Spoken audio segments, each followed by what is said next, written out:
Salam untuk kita semuanya, berjumpa lagi dengan saya di channel Aritela Tutorial, tempat kita untuk berbagi informasi seputar informasi pendidikan dan informasi guru, serta informasi honorer dan informasi lain yang ada hubungannya dengan dunia pendidikan dan guru, dan dunia honorer atau informasi yang relevan.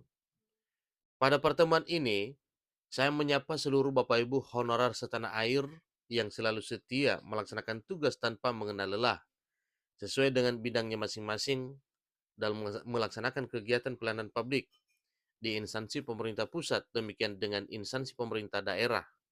Saya yakin bahwa Bapak Ibu honorer selalu semangat dan selalu dalam keadaan sehat walafiat.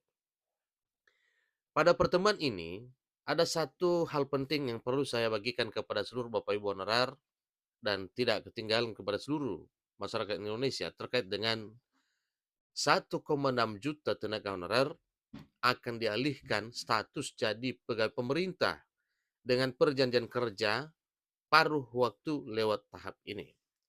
Nah, Bapak Ibu, terkait dengan hal ini, sebagaimana informasi yang banyak beredar dan sudah diumumkan secara menyeluruh di publik bahwa pada tahun 2022, honorer yang terdata di database BKN itu ada 2,3 juta sekian. Tapi di informasi kali ini katanya 1,6 juta.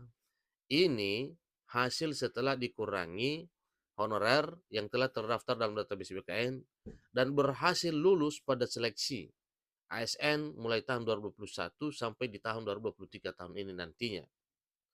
Jadi sisanya 1,6 juta lagi. Inilah nantinya yang akan digiring ke P3K per waktu. Kemungkinan Bapak Ibu ya, bila tidak ada solusi lain yang terbaik selain daripada P3K per waktu. Nah, Bapak Ibu, terkait dengan informasi ini, mari kita simak penjelasannya berikut ini. Dan bagi Bapak Ibu yang sedang menonton, demikian dengan Bapak Ibu yang mungkin baru menemukan informasi melalui channel ini, dukung channel ini dengan cara like dan subscribe, share, dan komen, serta nyalakan tombol notifikasinya supaya semua informasi yang disalurkan melalui channel ini selalu update di layar Bapak Ibu. Tanpa basa-basi lagi, langsung saja pada informasinya. Peraturan pemerintah turunan Undang-Undang Aparatur Sipil Negara yang telah disahkan masih terus digodok pemerintah agar menghasilkan peraturan yang memberi keadilan dan kesejahteraan para tenaga honorer yang sudah mengabdi, yang sudah menjadi permasalahan negara sejak lama. Ada apa ini Bapak Ibu? Karena memang sudah lama ya digumulkan supaya persoalan honorer ini bisa tuntas. Namun sampai di tahun 2023 tahun ini hal itu belum bisa terwujudkan sebagaimana harapan. Tetapi pemerintah ya tetap terus untuk berusaha segera menyelesaikan persoalan honorer ini, dan bahkan program terakhir disampaikan bahwa paling lama tahun 2024 tahun depan semua persoalan honorer ini segera diatasi. Penyelesaian tenaga honorer melalui penghapusannya dengan berdasarkan pada Undang-Undang Aparatur Sipil Negara akan segera dilakukan di tahun 2024. Hal itu dikarenakan perekrutan honorer semakin tak terarah dan jumlahnya terus membengkak dari tahun ke tahun. Begitupun dengan gaji yang didapat bahkan terkadang tak sesuai dengan yang diharapkan, sehingga nasibnya jauh dari kata sejahtera. Penghapusan tenaga honorer merupakan salah satu dari 7 poin skala prioritas Menteri Penanggulangan Aparatur Negara dan Reformasi Birokrasi, Menpan RB Abdullah Azwar Anas. Sehingga dirinya akan sangat serius menyelesaikan ini walaupun rintangan ke depan cukup banyak.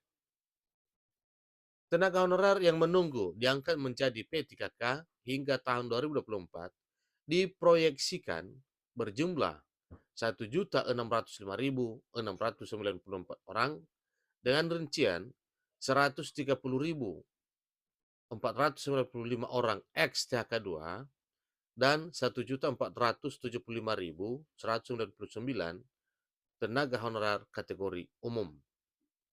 Inilah yang 1,6 juta sekian jumlah honorer itu berdasarkan pengkategoriannya yang terdiri dari honorer ex-THK2 dan honorer non-ASN atau non-kategori. Penataan tenaga honorer atau proses verifikasi, validasi, dan pengangkatan menjadi P3K akan dilakukan secara bertahap.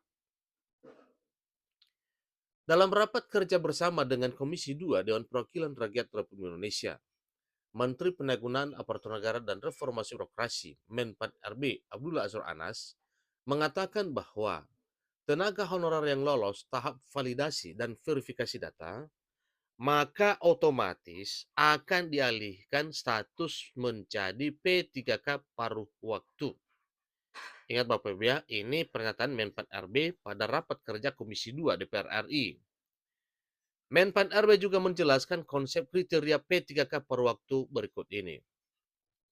Pertama, bekerja fleksibel sesuai kontrak kinerja dengan P3K. Berikut, pelaksanaan tugas tidak memerlukan waktu kerja penuh atau tidak 1 bulan. Ketiga, penghasilan berdasarkan output atau layanan. Itulah 3 poin yang menjadi satu hal yang diperhatikan oleh P3K paruh waktu nantinya, ya, ada konsep atau ada kriterianya supaya bisa diangkat menjadi P3K paruh waktu.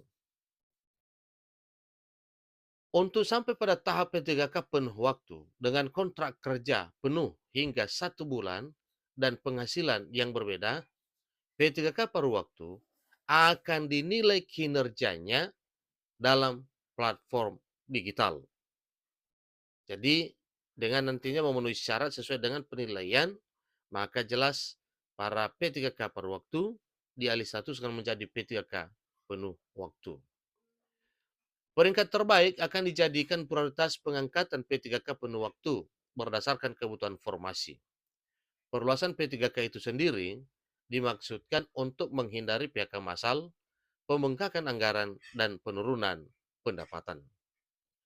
Para tenaga honorer diharapkan agar bersabar menunggu disahkannya peraturan pemerintah turunan dari Undang-Undang Aparatur Sipil Negara yang disebutkan akan dipercepat dari yang seharusnya lebih cepat dari 6 bulan. Itulah informasi Bapak Ibu, semoga hal ini segera menjadi kenyataan perhatian pemerintah untuk mengangkat para honorer menjadi ASN P3K di tahun 2024. Semoga bermanfaat. Sampai ketemu pada informasi berikutnya. Terima kasih.